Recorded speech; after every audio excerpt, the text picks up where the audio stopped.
Buenas tardes, hermanos, bendiciones. Estamos aquí para dar el estudio bíblico correspondiente a esta semana y hoy vamos a continuar hablando acerca de algunos temas que debemos conocer para evangelizar y para nuestra vida cristiana. Hoy vamos a estar hablando del plan de salvación, es decir, qué debe hacer el hombre para ser salvo. Amén. Para esto vamos a ir tratando algunos versículos de la Biblia y vamos a ir comentando acerca de esto. Amén. Vamos a orar como siempre hacemos antes de comenzar. Padre, te damos gracias, bendito Dios, por esta oportunidad de aprender acerca de tu palabra. Señor, danos de tu sabiduría para entender y ponnos un corazón dispuesto. Señor, danos el querer y el quehacer para que otras personas se beneficien de estos conocimientos, bendito Dios, y para que otras personas puedan alcanzar la salvación tan anhelada por cada ser humano de este mundo. En el nombre de Jesús nos entregamos a ti, Señor. Amén y amén. Bueno, hermanos, vamos a hacer un recuento. Recordarles a todos que somos creados por Dios. En Génesis capítulo 1, versículo 26 nos dice: hagamos al ser humano a nuestra imagen y semejanza, que tenga dominio sobre los peces del mar y sobre las aves del cielo, sobre los animales domésticos, sobre los animales salvajes y sobre todos los reptiles que se arrastran en el suelo. Génesis 26. El versículo 31 nos dice: Dios miró todo lo que había hecho y consideró que era muy bueno. Y vino la noche y llegó la mañana, y ese fue el día sexto, es decir, fue el sexto día. Sabemos que el Señor nos hizo a su imagen y semejanza. ¿Para qué? Para que fuésemos los que domináramos a todas las criaturas terrestres. Todos sabemos que eso sucedió. En Romanos capítulo 1, versículos del 18 al 20 nos dice: ciertamente la ira de Dios viene revelándose desde el cielo contra toda la impiedad y justicia e injusticia de los seres humanos, que con su maldad obstruyen la verdad. Me explico. Lo que se puede conocer acerca de Dios es evidente para ellos, pues Él mismo se lo ha revelado, porque desde la creación del mundo las cualidades invisibles de Dios, es decir, su eterno poder y su naturaleza divina, se perciben claramente a través de lo que Él creó, de modo que nadie tiene excusa. Es decir, todos conocemos a Dios. ¿Por qué? Porque somos hechos a imagen y semejanza de Dios. ¿Y por qué? Porque desde los inicios del mundo, es decir, desde la creación del mundo, las cualidades invisibles de Dios se ven a través de esta creación. Es decir, todos conocemos su eterno poder y naturaleza divina, y todo esto se percibe claramente a través de todo lo que Él creó. Por lo tanto, según nos dice Romanos capítulo 1, versículo 20, no tenemos excusa. Amén. Si andamos conforme a las instrucciones de Dios, estamos bien.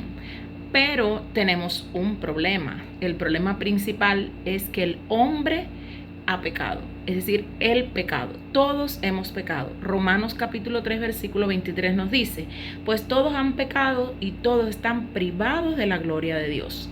Y el capítulo 5, versículo 12 nos dice: por medio de un solo hombre entró el pecado al mundo, y por medio del pecado entró la muerte. Fue así como la muerte pasó a toda la humanidad, porque todos pecaron. Primera de Juan, capítulo 1, versículo 8 nos dice: si afirmamos que no tenemos pecado, nos engañamos a nosotros mismos y no tenemos la verdad. Es decir, hermanos, fuimos creados a imagen y semejanza de Dios. Todos conocemos la existencia de Dios, producto a su creación y sus cualidades de poder, divinidad, etcétera. Todos. Es decir, no tenemos excusa. Dice que si andamos conforme a las instrucciones de Dios, estamos bien, pero vamos a tener un problema. ¿Cuál es el problema que aún persiste? El pecado. Desde que Adán y Eva desobedecieron a Dios en el jardín del Edén, nosotros estamos con ese problema, que es el pecado que se ha transmitido de generación a generación. Es decir, todos tenemos esa naturaleza pecaminosa dentro de cada uno de nosotros. El pecado no es más que hacer lo que es malo, es decir, hacer lo que Dios ha prohibido. Juan capítulo 3, versículo 4 nos habla acerca de esto, como también no hacer lo que en realidad es bueno. Es decir, no solamente es pecado no hacer lo malo, sino también no hacer lo que es bueno. Santiago, capítulo 4, versículo 17 nos dice, así que el que comete pecado, todo el que sabe hacer el bien y no lo hace. Es decir, el que sabe el bien y no lo hace, también está cometiendo pecado. Primero de Juan 3:17, si alguien que posee bienes materiales ve que su hermano está pasando necesidad y no tiene compasión de él, ¿cómo se puede decir que el amor de Dios habita en él? Dios, hermanos, nos dio libre albedrío. Nos dio libre albedrío para escoger entre el bien y entre el mal. Y a veces elegimos hacer lo malo. Y esto ocurre desde la época de Adán y Eva. Génesis capítulo 1, versículo 26 dice, y hagamos al hombre, al ser humano, a nuestra imagen y semejanza, y que tenga dominio sobre los peces del mar, sobre las aves del cielo, sobre los animales domésticos, sobre los animales salvajes y sobre todos los reptiles que se arrastran en el suelo. En Génesis 2, 16 y 17 nos dice, y le dio este mandato. Es decir, los puso a gobernar toda la creación, pero les dio un solo mandato. En Génesis 2, 16 y 17 dice, puedes comer de todos los árboles del jardín, pero del árbol del conocimiento del bien y del mal no debes comer. El día que comas, ciertamente morirás. Fue el único mandato que Dios le dio al hombre. Y el hombre tenía la capacidad, por su libre albedrío, de escoger qué hacer, si el bien o el mal. En Génesis capítulo 4, versículo 7 nos dice, si hicieras lo bueno, podrías andar con la frente en alto, pero si haces lo malo, el pecado te acecha como una fiera lista para atraparte. No obstante, tú puedes dominarlo. Amén. En Deuteronomio capítulo 30, versículo 15 al 19 nos dice, hoy te doy a elegir entre la vida y la muerte. Ahí estamos viendo el libre albedrío, es decir, la capacidad que tiene el hombre de escoger su propio camino. Hoy te doy a elegir entre la vida y la muerte, entre el bien y el mal. Hoy te ordeno que ames al Señor tu Dios, que andes en sus caminos y que cumplas sus mandamientos, preceptos y leyes. Así vivirás y te multiplicarás. Y el Señor tu Dios te bendecirá en la tierra de la que vas a tomar posesión. Eso es si haces lo que Dios te manda. Ahora, si tu corazón se rebela, nos dice Deuteronomio 17, y no obedeces, sino que te desvías para adorar y servir a otros dioses, te advierto hoy que serás destruido sin remedio. No vivirás mucho tiempo en el territorio que vas a poseer luego de cruzar el Jordán. Hoy pongo al cielo y a la tierra por testigos contra ti de que te he dado a elegir entre la vida y la muerte, entre la bendición y la maldición. Elige pues la vida para que vivan tú y tus descendientes. Esa es una forma de darnos a escoger qué hacer con nuestra vida. El Señor nos da los dos caminos, un camino estrecho que nos conduce a la salvación, es decir, un camino angosto, y un camino ancho, donde haces lo que tú quieras, que nos conduce a la perdición. Amén. Mateo capítulo 7, versículos 13 y 14 nos dice, entren por la puerta estrecha. Aquí nos está hablando de los caminos, porque es ancha la puerta y espacioso el camino que conduce a la destrucción, y muchos entran en ella. Pero estrecha es la puerta y angosto el camino que conduce a la vida, y son pocos los que la encuentran. Hermanos, la consecuencia principal y más terrible de el ser humano, del pecado, es la muerte espiritual. Ezequiel 18:4 nos dice, la persona que peque morirá. Sepan que todas las vidas me pertenecen, tanto la del Padre como la del Hijo. Eso nos lo dice Ezequiel 18:4 y Romanos 6:23, porque la paga del pecado es muerte, mientras que la dádiva de Dios es vida eterna en Cristo Jesús, Señor nuestro. ¿Qué hemos visto hasta aquí? El Señor nos da la posibilidad de escoger cuál es nuestro camino. Hoy vamos a estar hablando del plan de salvación. Lo primero que tenemos que saber es que existe algo que nos hace, que nos lleva, que nos hace ser o personas sabias desde el punto de vista divino o personas necias. Es decir, si nosotros escogemos el camino hacia la salvación, somos personas sabias. Si escogemos la vida fácil, el camino ancho, nos lleva a la perdición, no somos sabios, sino necios, y no vamos a tener la salvación. Todo esto es producto del pecado, es decir, de la desobediencia que ocurrió desde los inicios de la creación en el jardín del Edén, cuando Dios le da un mandato a Adán y a Eva y ellos violaron, desobedecieron, se pusieron en rebeldía, y producto a esto, hasta nuestros días, el pecado está en cada uno de los seres humanos. Esa naturaleza adámica, naturaleza caída o pecado, como querramos llamarlo, está presente en nuestras vidas, y en dependencia del camino que nosotros escojamos, por esa característica que tenemos del libre albedrío, es decir, podemos escoger cuál es el camino a seguir. ¿Por qué? Porque no somos robots, somos seres humanos que Dios nos ha dado la posibilidad en su inmenso amor de escoger qué queremos para nuestra vida. En dependencia de lo que nosotros escojamos es que vamos a tener vida eterna y salvación, o muerte y destrucción. Recordarles que el pecado produce muerte, muerte espiritual. Amén.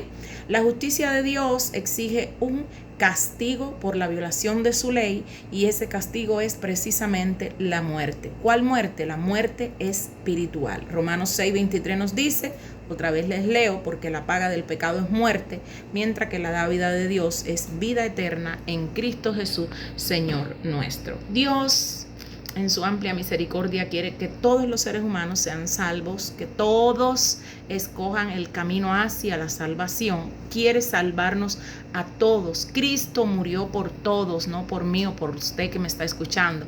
Cristo murió por todos los seres humanos, y todos tenemos al alcance de nuestra mano ese derecho a la salvación gracias a la sangre de Cristo. Amén. Él murió por todos, pero no todos serán salvos. ¿Por qué? Porque no todos obedecen el Evangelio. El Evangelio, hermanos, es el único plan de salvación verdadero que existe. Es decir, el único que tiene poder para salvar es el plan del Evangelio. Romanos 1:16 nos dice: a la verdad no me avergüenzo del Evangelio, pues es poder de Dios para la salvación de los que creen, de los judíos primeramente, pero también de los gentiles. Primera de Corintios 15, del 1 al 2 nos dice: ahora, hermanos, quiero recordarles el evangelio que les prediqué, el mismo que recibieron y en el cual se mantienen firmes. Mediante este evangelio son salvos si se aferran a la palabra que les prediqué. De otro modo, habrán creído en vano. Es decir, hermanos, que donde único podemos tener un real y verdadero plan de salvación es en el Evangelio de Jesucristo. Amén. Y el plan de salvación que el hombre debe obedecer está en el Evangelio. Hechos capítulo 16, versículo 30 nos dice: luego los sacó y les preguntó: señores, ¿qué tengo que hacer para ser salvo? Y es sencillo, consiste en 6 pasos. Primer paso del plan de salvación, vamos a tener el escuchar la predicación del Evangelio. Marcos 16:15 nos dice: les dijo, vayan por el mundo y anuncien buenas nuevas a toda criatura. Es decir, tenemos que anunciar las buenas nuevas del reino de Dios, escuchar esas buenas nuevas. Hechos capítulo 2, del 22 al 36 nos dice: pueblo de Israel, escuchen esto. Jesús de Nazaret fue un hombre acreditado por Dios ante ustedes con milagros, señales y prodigios, los cuales realizó Dios entre ustedes por medio de él, como bien lo saben. Este fue entregado según el determinado propósito y el previo conocimiento de Dios, y por medio de gente malvada ustedes lo mataron clavándolo en la cruz. Sin embargo, Dios lo resucitó librándolo de las angustias de la muerte, porque era imposible que la muerte lo mantuviera bajo su dominio. En efecto, David dijo de él: veía yo al Señor siempre delante de mí, porque él está a mi derecha para que no caiga. Por eso mi corazón se alegra y canta con gozo mi lengua, mi cuerpo también vivirá en esperanza. No dejarás que mi vida termine en el sepulcro, no permitirás que tu santo sufra corrupción. Ahora, continúa el versículo 28, me has dado a conocer los caminos de la vida, me llenarás de alegría en tu presencia. Hermanos, permítanme hablarles con franqueza acerca del patriarca David, que murió y fue sepultado y cuyo sepulcro está entre nosotros hasta el día de hoy. Era profeta y sabía que Dios le había prometido bajo juramento poner en el trono a uno de sus descendientes. Fue así como previo lo que iba a suceder, es decir, previó lo que iba a suceder. Refiriéndose a la resurrección del Mesías, afirmó que Dios no dejaría que su vida terminara en el sepulcro, ni que su fin fuera la corrupción. A este Jesús lo resucitó y de ello todos somos testigos. Exaltado por el poder de Dios y habiendo recibido del Padre el Espíritu Santo prometido, ha derramado esto que ustedes ahora ven y oyen. David no subió al cielo y sin embargo declaró, dijo el Señor a mi Señor, siéntate a mi derecha. Dijo el Señor a mi Señor, siéntate a mi derecha hasta que ponga tus enemigos por estrado de tus pies. Por tanto, sépanlo bien todo Israel, que a este Jesús a quien ustedes crucificaron, Dios lo ha hecho Señor y Mesías. Es una felicidad tan grande para nosotros escuchar esto. Desde tiempos antiguos ya se estaba profetizando esto. Amén. En el capítulo 8, versículo 5, Felipe bajó a una ciudad de Samaria y les anunciaba al Mesías. Pero cuando creyeron a Felipe, que les anunciaba las buenas nuevas del reino de Dios y el nombre de Jesucristo, tanto hombres como mujeres se bautizaron. Entonces, en el 35, entonces Felipe, comenzando con ese mismo pasaje de la Escritura, le anunció las nuevas buenas acerca de Jesucristo. En 1 Corintios 1:21 nos dice, ya que Dios en su sabio designio dispuso que el mundo no lo conociera mediante la sabiduría humana, tuvo a bien salvar mediante la locura de la predicación, es decir, por eso es que tenemos que escucharla, la predicación a los que creen. Existen otros versículos que nos apoyan en esto y estamos hablando de 1 Corintios 10:34 al 43, 16:14, el 32, el 18:8 y el 19:5 y Romanos capítulo 10 versículo 13 al 14 y el 17. El segundo paso del plan de salvación es creer en el Señor Jesucristo. Marcos 16 nos dice, el que crea y sea bautizado será salvo, pero el que no crea será condenado. Hechos capítulo 8 versículo 12, pero cuando creyeron a Felipe, que les anunciaba las buenas nuevas del reino de Dios y el nombre de Jesucristo, tanto hombres como mujeres se bautizaron. Romanos 8:24 también nos habla acerca de esto y 10:13. Porque todo el que invoque el nombre del Señor será salvo. Eso nos lo dice Romanos 10:13. Amén. Es decir, hermanos, que hay varios textos que nos hablan de este plan de salvación. El tercer paso es arrepentirse de los pecados. Amén.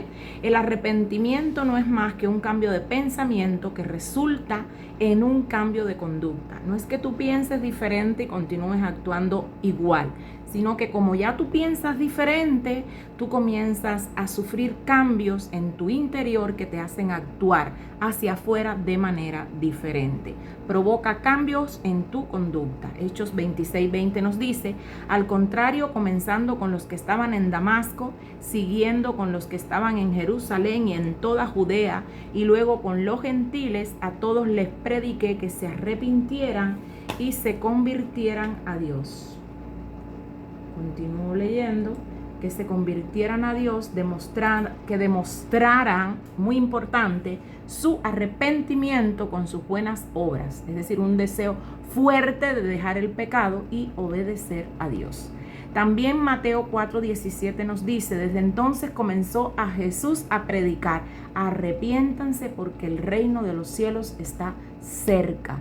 Lucas 13:3, les digo que no, de la misma manera todos ustedes perecerán a menos que se arrepientan. Hermanos, si no nos arrepentimos, no vamos a poder ser salvos. Es decir, que hasta aquí hemos visto del plan de salvación, hemos visto que debemos escuchar las predicaciones, es decir, escuchar el Evangelio, aprender acerca del Evangelio, creer en el Señor Jesucristo, arrepentirnos de los pecados. El cuarto paso, confesar su fe en Jesucristo. Jesús es Dios y todos sabemos esto, con los mismos atributos del Padre y del Espíritu Santo. Y esto implica un compromiso de que Jesús como Señor dirija toda mi vida. Mateo 28:18 nos dice algo acerca de esto, y 1 Timoteo 6:12 nos dice: pelea la buena batalla de la fe, haz tuya la vida eterna a la que fuiste llamado y por la cual hiciste aquella admirable declaración de fe delante de muchos testigos. Mateo 10:32 nos dice: a cualquiera que me reconozca delante de los demás, yo también lo reconoceré delante de mi Padre que está en el cielo. El quinto paso, hermanos, es ser bautizado. El ser bautizado tiene varias aristas y vamos a hablar acerca de estas. Romanos 6:4 nos dice: por tanto, mediante el bautismo fuimos sepultados con Él, es decir, con Jesús, en su muerte, a fin de que, así como Cristo resucitó por el poder del Padre, nosotros también llevemos una vida nueva. Es decir, cuando nos sumergimos en el agua, esa vieja criatura, ese viejo hombre, este bautismo es una simbología, una representación de cómo la vieja criatura muere y cuando emerges hacia arriba, la nueva criatura en Cristo Jesús emerge. Es un símbolo, es decir, es algo como una metáfora, le pudiéramos decir, es decir, el bautismo no es más que sepultarnos con Cristo en su muerte, a fin de que como Cristo resucitó, nosotros también resucitemos en una vida nueva. Amén. Para el perdón de los pecados. Hechos capítulo 2, versículo 38 nos dice: arrepiéntanse, como vimos en el paso anterior del plan de salvación, y bautícense cada uno de ustedes en el nombre de Jesucristo para el perdón de sus pecados. Les contestó Pedro: y recibirán el don del Espíritu Santo. Solamente hombres y mujeres serán bautizados. Es lo que nos dice aquí. Pero nosotros, la Iglesia Metodista, pensamos y nosotros tenemos la doctrina, la convicción de que el bautismo es un medio de gracia y por tanto y demás es inmerecido, y si es inmerecido no importa si somos adultos o si somos niños. El bautismo es un regalo que Dios nos dio para todos y todos podemos recibirlo. Amén. Es decir, que bautizamos niños y bautizamos hombres y mujeres. Amén.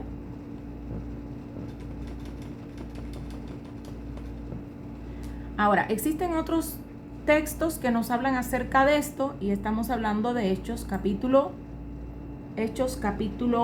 8, versículo 12, Marcos 16, que ya lo vimos, Primera de Pedro 3:21, Gálatas 3:27 y Romanos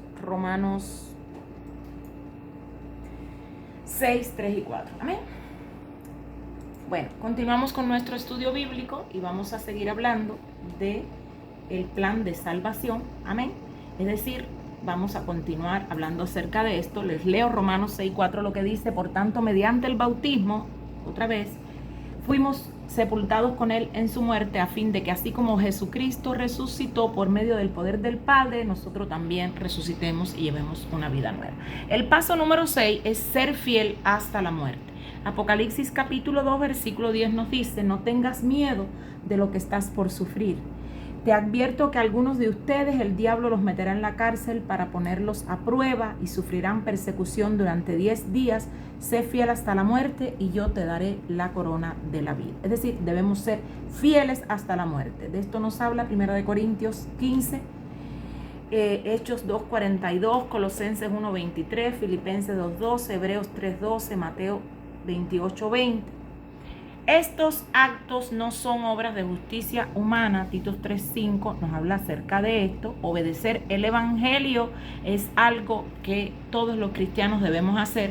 Primera de Pedro 4:17 nos dice, porque es tiempo de que el juicio comience por la familia de Dios. Y si comienza, hermanos, por nosotros, ¿cuál no será el fin de los que se rebelan contra el verdadero evangelio de Jesucristo? Amén.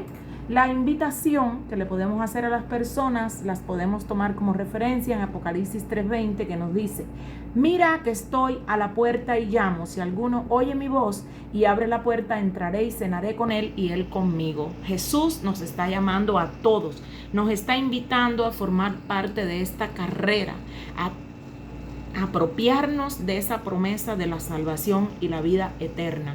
¿Qué vas a hacer tú? Juan capítulo 14 versículo 15 nos dice: si ustedes me aman, obedecerán mis mandamientos. ¿Quién es el que me ama? Dice el versículo 21, el que hace suyos mis mandamientos y los obedece. Y al que me ama, mi Padre lo amará, yo también lo amaré y me manifestaré a él. Jesús nos promete el Espíritu Santo. Hermanos, yo quería comentarles algo. Nosotros podemos confesar a Jesús con nuestra boca, es decir, hacer la promesa de fe, pero si no cambiamos, como dice al principio del plan de salvación, nuestra conducta, no vamos a poder alcanzar la salvación. Amén. Es decir, que nosotros debemos ser obedientes. Amén. Segunda de Corintios 6:2 nos dice: aquí ahora el tiempo aceptable, aquí ahora el día de la salvación. Aquí te hemos presentado el plan de salvación que el Señor nos está ofreciendo a través de su palabra. Yo te pregunto a ti, que quizás hoy me estás escuchando, ¿estás seguro que si hoy murieras tienes la vida eterna y la salvación garantizada? Te invito a que reflexiones, y si no puedes dar una respuesta afirmativa con seguridad, te invito a que hagas una reflexión de tu vida y que comiences a hacer cambios en ella. En el nombre de Jesús te bendigo. Amén.